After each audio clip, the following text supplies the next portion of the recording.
Fala aí pessoal, mais um vídeo do canal. Eu sou o Alexandre Bertucci, sou médico infectologista e hoje eu vim aqui falar sobre um tema muito recorrente, frequente, que muita gente tem dúvida, que é quanto tempo depois de uma exposição ao vírus HIV eu posso considerar um teste negativo, né?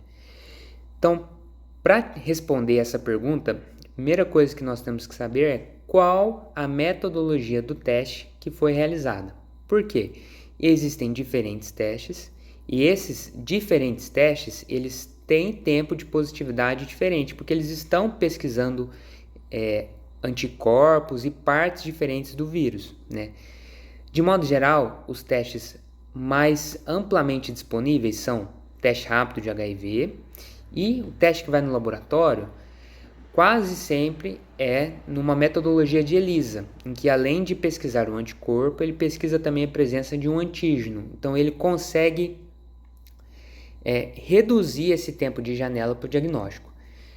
Então, para ficar mais fácil da gente gravar, né, após uma exposição, a gente considera o tempo de positividade de um teste amplamente disponível 30 dias.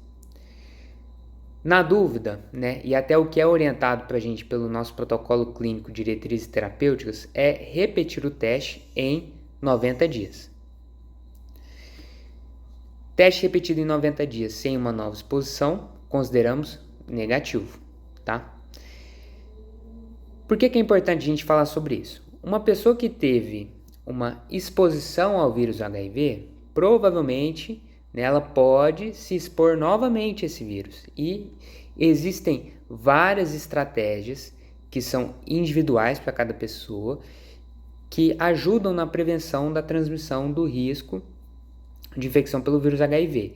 Essas estratégias vão desde mudanças comportamentais, como o uso de preservativo interno, preservativo externo, uso de lubrificantes para evitar microfissuras, traumas que vão acabar levando a um sangramento que aumenta o risco de transmissão do vírus HIV.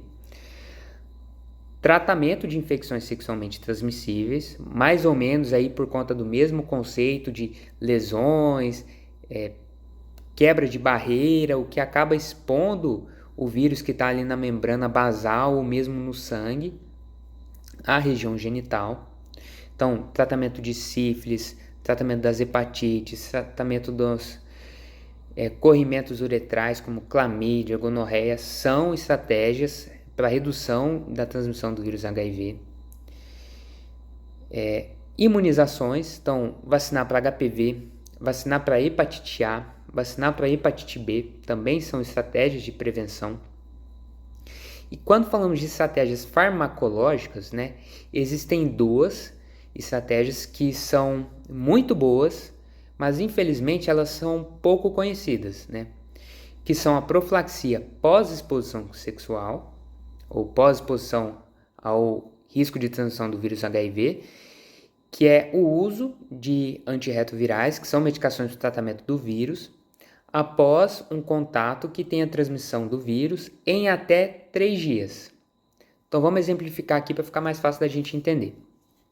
Eu tive uma relação com uma pessoa casual, a Thalia não está assistindo esse vídeo, então vamos fazer de conta. Tive uma relação com um parceiro casual e nessa relação eu tive o rompimento do preservativo que a gente estava usando.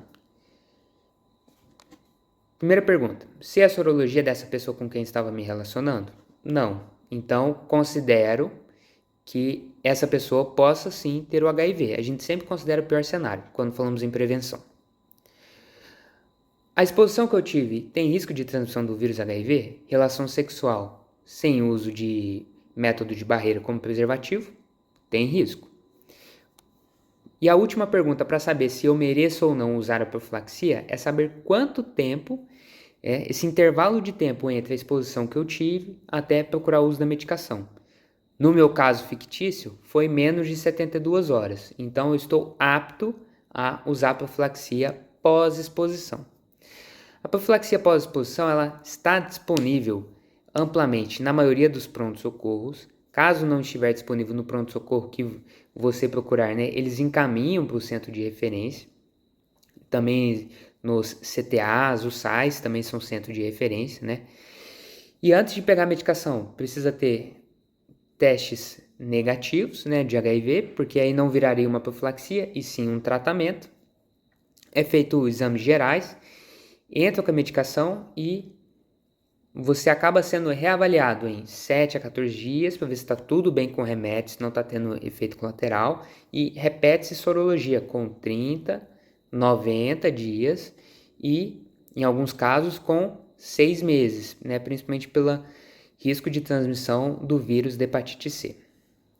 E uma outra metodologia que é uma prevenção da transmissão do vírus HIV é a profilaxia pré-exposição, e que o conceito é um pouco diferente da pós, né? Então, a gente identifica aquela pessoa que tem um risco de infecção maior, que basicamente é qualquer pessoa que tem uma vida sexual ativa e que em algum momento não usou preservativo ou não conhece a sorologia da pessoa com quem se relaciona, né? Se ela tiver mais de 35 quilos e mais de 15 anos, ela é apta para usar a profilaxia pré-exposição, que consiste no uso de medicações antirretrovirais antes da exposição, de forma a garantir nível terapêutico, que na hora que o vírus HIV ele vai infectar a célula, essa medicação já mata ele antes de fazer a integração, né?